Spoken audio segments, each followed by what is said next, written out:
नगे च सुरेंद्रे च कौशिके पाद संस्पृशि निर्विशेष मनस्काय श्री वीरस्वामिने नमः। आयारो आगम में कहा गया है, बहु दुखाहु जंतवो। इस दुनिया में दुख भी है और प्राणियों को दुख भी होते हैं, नाना प्रकार के कष्ट दुख आ जाते हैं।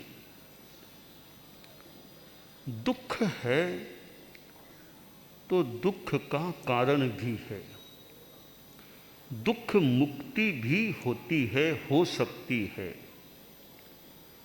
और दुख मुक्ति के भी कारण हैं। दुख क्या है? प्रतिकूल वेदनीयम, प्रतिकूल जो वेदन संवेदन होता है वह दुख है। नव तत्व जो जैन दर्शन में बताए गए हैं, जीव अजीव, पुण्य पाप, आश्रव, संबर, निर्जरा, बंध, मोक्ष, इनमें यह जो पाप है, इस पाप के उदय से प्राणी दुख का अनुभव करता है।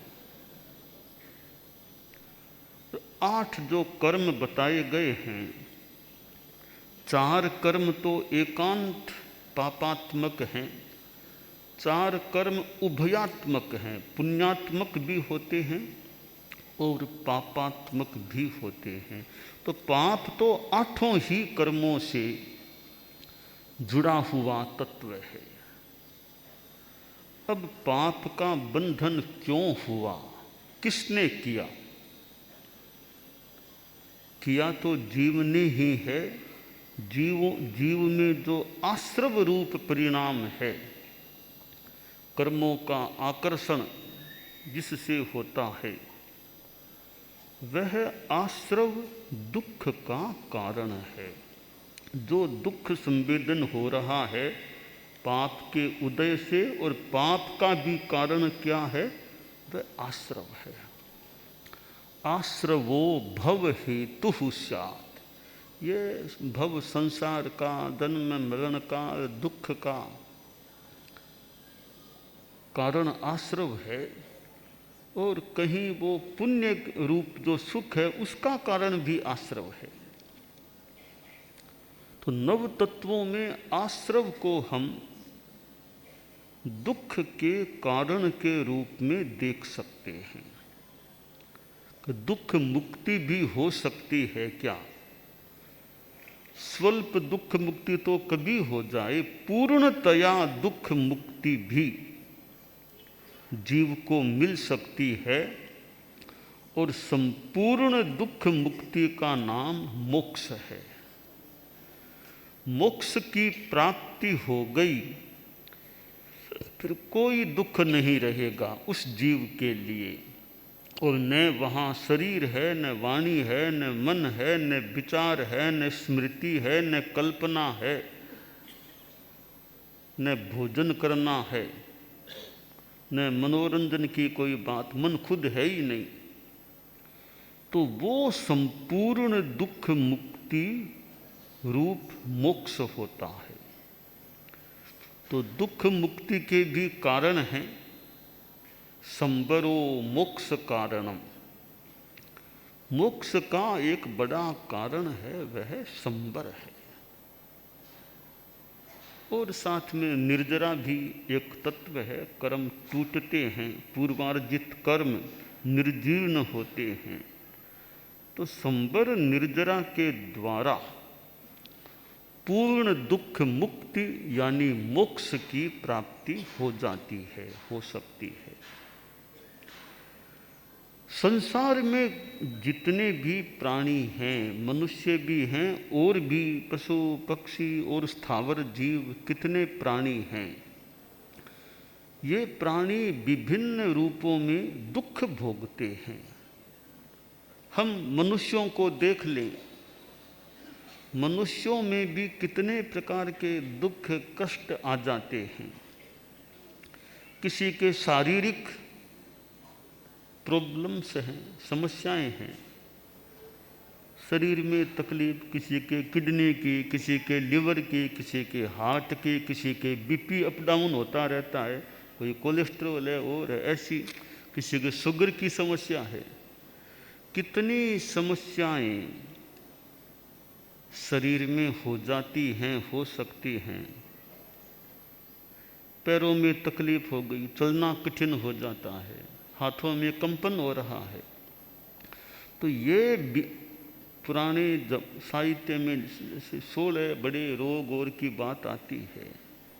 तो बीमारियां बड़े बड़े लोगों के भी शरीर में हो सकती। चक्रवर्ती जैसा व्यक्ति, सनत कुमार जैसा व्यक्ति, 16 रोग की उत्पत्ति। तो बड़े सत्ताधीश होते हैं, बड़े लोग होते हैं, उनके भी शरीर में यह रोग पैदा हो सकते हैं, रोग के रूप में दुख हो सकता है। तो आयारों में जो कहा गया, बहु दुखाहु जंतवो, नाना रूप के दुख प्राणियों को होते हैं। तो ये शारीरिक जो कष्ट हैं, बीमारियां हैं, व्याधि, ये व्याधियां हैं। और शरीर में बीमारी हो जाती है, फिर आदमी काम, श्रम, परिश्रम, सेवा वो करने में भी आदमी के दिक्कत आ सकती है। इसलिए शास्त्र में एक जगह कहा गया, जरा जाव न पीले ई, वाही जाव न बढ़ई, जा बिंदिया न हायंती, ताव धम्मम समायरे। कि ये बीमारियां हैं, इधर बुढ़ापा है, कि जब तक बुढ़ापा पीड़ित न करे, जब तक व्याधि न बढ़े, और जब तक इंद्रियां हीन, क्षीण, दुर्बल, बलहीन न हो जाएं, ताव धम्मम समायरे, तब तक धर्म का समाचरण कर लो। तो शरीर की सक्षमता होती है तो आदमी कार्य अच्छा कर सकता है, सेवा दे सकता है। और शरीर की सक्षमता में 3 बाधाएं हैं, बुढ़ापा, बीमारी और इंद्रिय शक्तिहीनता। कि बुढ़ापा आ जाए, 85, 90, 92 आ गए हैं, अब बुढ़ापा हावी हो गया, पीड़ित करने लग गया। अब आदमी चाहते हुए भी कि भाई मैं तो अब जाना, कठिन अनुभव करने लग गया। कि सेवा दर्शन करने की भी इच्छा बहुत है, अब जाना आना मुश्किल हो गया है। जाना आना हो भी व्हील चेयर का सहारा भी ठीक है, वो तो कोई खास बात नहीं, व्हील चेयर से भी काम चलता हो तो, पर मूल शरीर में क्षमता कम हो जाती है, थोड़ी परवस्था हो जाती है। तो बुढ़ापा जब तक पीड़ित न करने लगे तब तक अच्छा धर्म का काम कर लो, आचरण कर लो। और व्याधि, शरीर में बीमारी न बढ़ जाए। सामान्य बीमारी तो मान लो कभी जुकाम लग गई, कभी थोड़ा बुखार किसी को आ गया, थोड़ी बहुत तो मान लो हो जाए, वो भी न हो तो बढ़िया, फिर मान लो हो जाए। पर बड़ी बीमारी लग जाए फिर तो और ज़्यादा मुश्किल हो जाए। जब तक व्याधि न बढ़े तब तक जो धर्म का समाचरण करना हो कर लो। जहाँ विंदिया न हायंत, इंद्रियां क्षीण न हो जाए, कि और शरीर में तकलीफ नहीं है तो कान से सुनना मुश्किल हो गया, आँख से दिखना मुश्किल हो गया। अब ये 2 इंद्रियां कमज़ोर पड़ जाए कि आदमी सुन न सके और देख न सके, और फिर आदमी कितना क्या काम कर पाएगा। ये 2 इंद्रियां ठीक है शरीर में और भी ठीक है, आदमी देख सकता है, सुन सकता है, बात कर सकता है, काम, तो आदमी अच्छा काम करने में सफल हो जाए। जब तक इंद्रियां क्षीण न हो तब तक जो धर्म का समाचरण करना हो वह कर लो।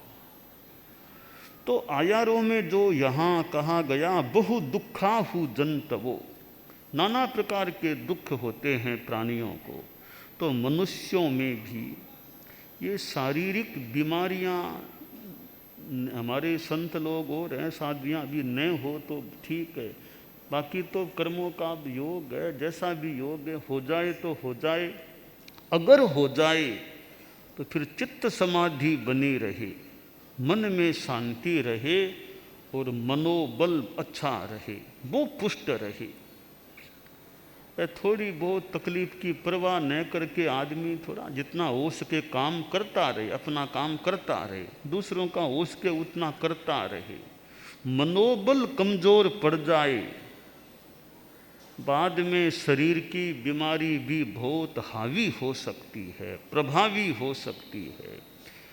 तो तन बल और मनोबल, तन बल की भी अपेक्षा है और मनोबल की भी अपेक्षा है।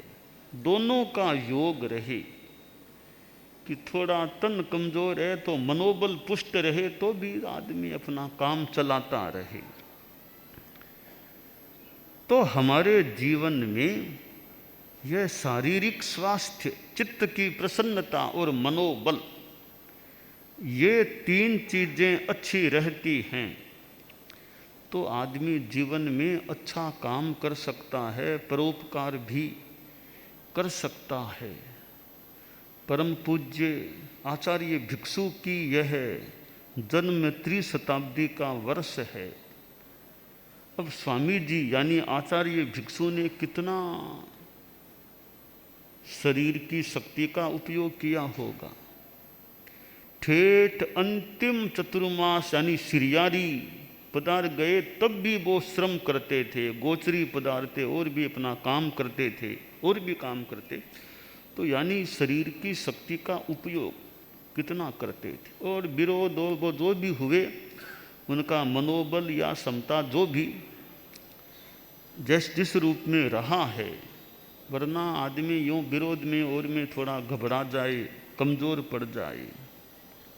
तो आचार्य भिक्षु में हम शरीर बल का भी दर्शन कर सकते हैं और संभावना रूप में मनोबल का भी दर्शन कर सकते हैं, और साधना के रूप में मान लें अध्यात्म बल को भी देख सकते हैं। परम पूज्य आचार्य श्री तुलसी को तो हमने आंखों से देखा है, शरीर बल ने भी सहयोग दिया है, ठीक है, कई समस्याएं भी हुई पर शरीर बल ने भी सहयोग दिया। वरना राजस्थान से दक्षिण भारत तक पधार जाना और वापिस पधार जाना, शरीर बल की अनुकूलता न हो तो कैसे संभव हो। राजस्थान से कोलकाता और कोलकाता से राजस्थान, शरीर बल के बिना कैसे हो। पद यात्रा से यूँ पधारना, पद यात्रा से पधारना विशेष बात है। और वे कितना अपना उपयोग करते थे बल का, कितना कार्य किया, कितने लोगों से संपर्क हुआ उनका, धर्मगुरु क्या, राजनेता क्या, सामान्य जनता क्या, ग्रामीण क्या, श्रावक क्या, अन्य क्या, कितनों से उनका संपर्क हुआ। और साहित्य की साधना भी, कितने ग्रंथ, कितने आख्यान और व्याख्यान उनके द्वारा रचित हैं। यह 13 पंथ प्रबोध है तो शनिवार की सामायिक में 13 पंथ प्रबोध भी चलता है। कितनी कितनी रचनाएं की हैं। आचार्य श्री महाप्रज्ञ जी को भी हमने देखा, चरणों में नमन किया है। कितना उनका ज्ञानात्मक एक अवदान कह दें, ये आगम जो ये आगम पर ये आचार्यों पर भाष्य क्या, और कितना आगम का कार्य, कितना प्रेक्षा ध्यान क्या, और क्या कितना प्रवचन साहित्य। फिर धर्म संघ के हमारे आचार्य प्रवर थे तो संघीय जिम्मेवारी भी। तो शरीर की अनुकूलता होती है, मन अच्छा रहे, मनोबल रहे तो आदमी काम करने में सक्षम हो सकता है। अब युवा अवस्था है मान लो, तो युवा अवस्था तो कितने काम की उम्र है, एकदम बुढ़ापा नहीं, एकदम बचपनी, बीच की ये उम्र है। इस उम्र में आदमी शक्ति का उपयोग करे तो कितना बड़ा काम कर सकता है। एकदम बच्चा है वो भी कितना क्या काम करे, एकदम वृद्ध वो भी कितना। बीच का ये काल है जो यौवन है, जवानी है, युवा अवस्था है, उसमें फिर निरोगता भी प्रभु कृपा से रहे, आदमी अच्छा काम करे, धार्मिक उपक्रम में अपना योगदान दे तो कितना बड़ा शक्ति का उपयोग हो सकता है। तो यह युवा अवस्था जिन्हें उपलब्ध है कि बुढ़ापा आने के बाद में तो याद भले कर लो, ते ही नो दिवसा गताह, ते ही नो दिवसा गताह। हमारे वे दिन चले गए जब जवानी में थे, यूँ भागदौड़ करते, काम करते, अब तो बूढ़े हो गए हैं। तो बाद में वो याद भले करते रहो, ते ही नो दिवसा गताह। तो जब तक वे दिन हैं, सक्रियता है, शरीर में शक्ति है, तब तक आदमी अच्छा उपयोग करे अपनी शक्ति का। तो यह खास बात है, दूसरों के कल्याण में, स्वयं कल्याण में अपनी शक्ति का उपयोग करना। आचार्य श्री तुलसी लगभग 22 वर्ष की उम्र में आचार्य बन गए थे। कितने छोटी उम्र के युवक थे और हमारे धर्म संघ के अधिनेता, आचार्य, अनुशास्ता बन गए थे, सम्राट बन गए थे और लंबे काल तक उन्होंने आचार्यत्व के रूप में मानो अपनी कितनी सेवा हमें प्रदान की थी। क्योंकि ये प्रशासनिक सेवा, नेतृत्व की सेवा, ये बहुत बड़ी बात है। संभवतः हर किसी के बस की बात नहीं है कि किसी संगठन का नेतृत्व करना, अनुशासन करना, संघ को चलाना, साथ चलाना, संघ के साथ, संघ को अपने साथ चला लेना, यह बड़ी विशेषता की बात है, योग्यता की बात है। इसलिए यह नेतृत्व करना जिसमें अच्छा योग हो और योग्यता हो, जो नेतृत्व के रूप में सेवा देता है, वह भी एक बड़ी सेवा होती है। वरना नेता बनना वो भी योग्यता युक्त नेता, बिना योग्यता केवल नेता बनने का प्रयास, वो कोई दम की बात नहीं है। योग्यता युक्त, पात्रता युक्त नेतृत्व हो, वो बड़ी बात होती है। तो यह जिसमें एक तो यह लालसा आकांक्षा हो जाए, महत्वाकांक्षा जिसे कह दें। एक संस्कृत में एक श्लोक आता है कि यत्र सर्वेपि नेता रहे, सर्वे पंडित मानिनः, सर्वे महत्व मिच्छन्ति तद राष्ट्रम विद्धि दुखितम।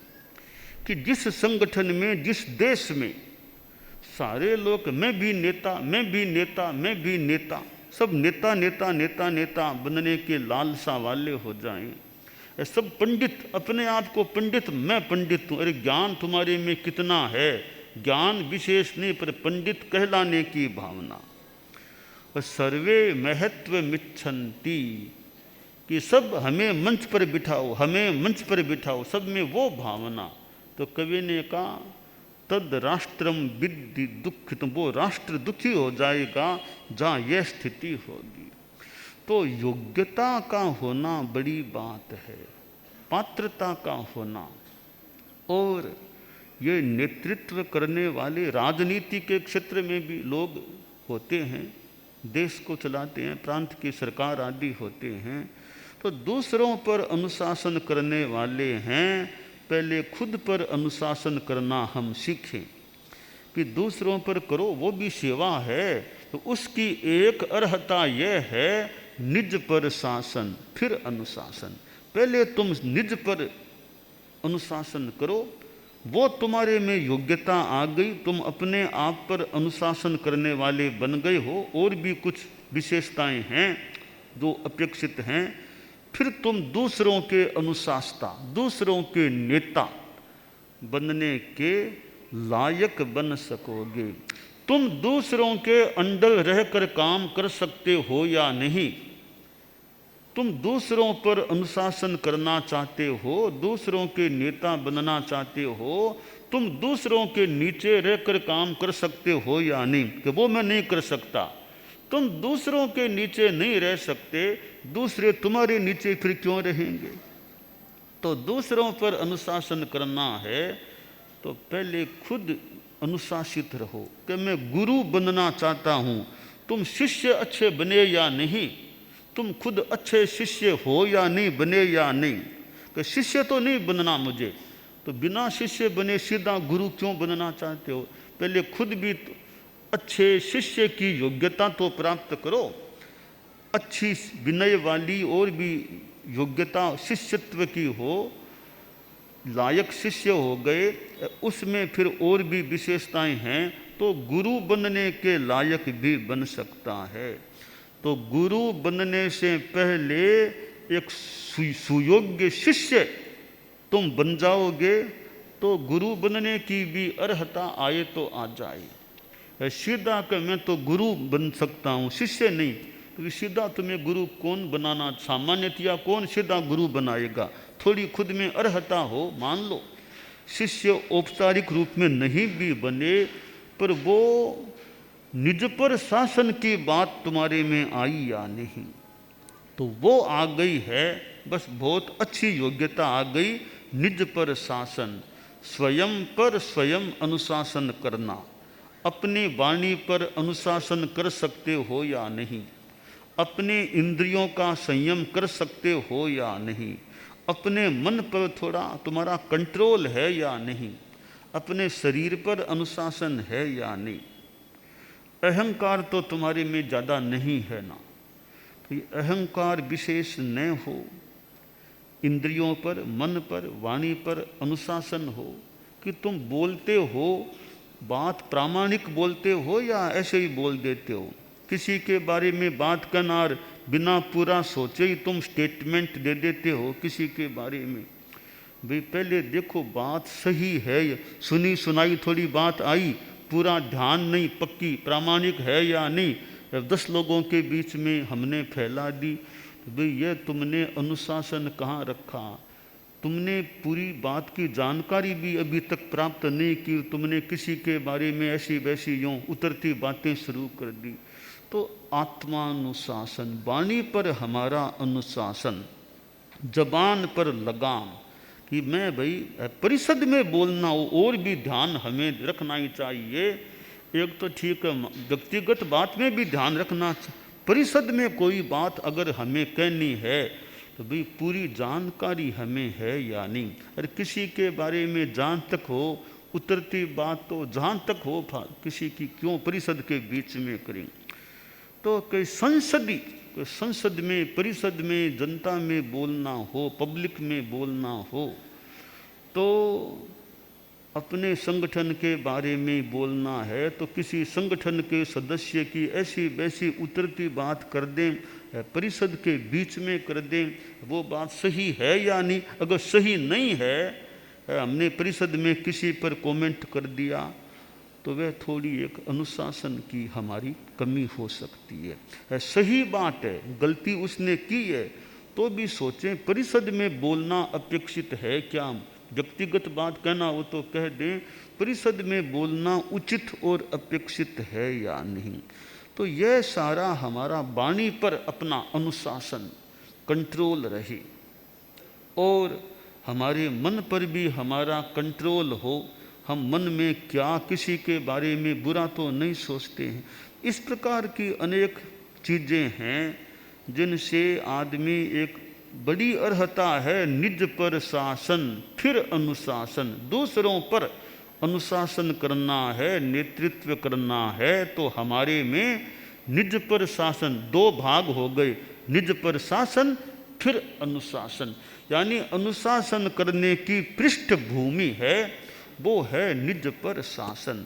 तो इसलिए जो नेतृत्व करें, संगठन के मुखिया नेता हों या नेता बने, उनमें निज पर शासन की अर्हता हम सभी के लिए बात है, वो आनी चाहिए। अपनी वाणी पर हमारा अनुशासन, अपनी इंद्रियों पर अनुशासन, अपने विचारों का भी संयम हो और शरीर पर भी अनुशासन हो। शरीर भी हमारा एकदम ठीक, बाकी तो कर्मों का योग है, कुछ बीमारी वगैरह हो जाए पर शरीर पर भी अनुशासन। हम शरीर से कोई ऐसा वैसा गलत काम न करें। बैठें तो भी कैसे बैठें, खड़े रहें तो कैसे खड़े रहें, सब शरीर जयम चरे जयम चित्त, शरीर का भी हमारा अनुशासन हो। बड़ों के साथ हमारा कैसा व्यवहार है, छोटों के साथ कैसा व्यवहार है, समान उम्र वालों के साथ कैसा व्यवहार है, गुरुजन हैं बड़े हैं उनके साथ कैसा व्यवहार है। तो हमारा यह व्यवहार भी कुशल हो, अच्छा हो। तो यह नेतृत्व करना भी एक बड़ी सेवा है, बहुत बड़ी अच्छी सेवा है कि किसी संगठन का नेतृत्व करना, परंतु वो निज पर शासन आए और निज पर शासन है, नेतृत्व करने का मौका मिले अथवा न मिले वो बहुत बड़ी बात नहीं, पर योग्यता हमारे में निज पर शासन की आ गई तो वो आत्मा के हिसाब से भी बहुत अच्छी होती है। तो आयारों में कहा गया बहु दुखाहु जंतवो, ये प्राणी नाना प्रकार के कष्ट भोगते हैं। तो कष्ट आ जाए, दुख आ जाए तो भी हमारा मनोबल अच्छा रहे, हिम्मत अच्छी रहे, जल्दी सी आदमी घबराए नहीं, पथ को छोड़े नहीं, अच्छा रास्ता लिया है, थोड़ी मान लो कठिनाइयाँ हैं, अवरोध है और है, जल्दी सी हम घबराएं नहीं, मनोबल रखें, अच्छे रास्ते पर, धर्म के रास्ते पर, अध्यात्म के रास्ते पर हम चलते रहें, यह काम्य है।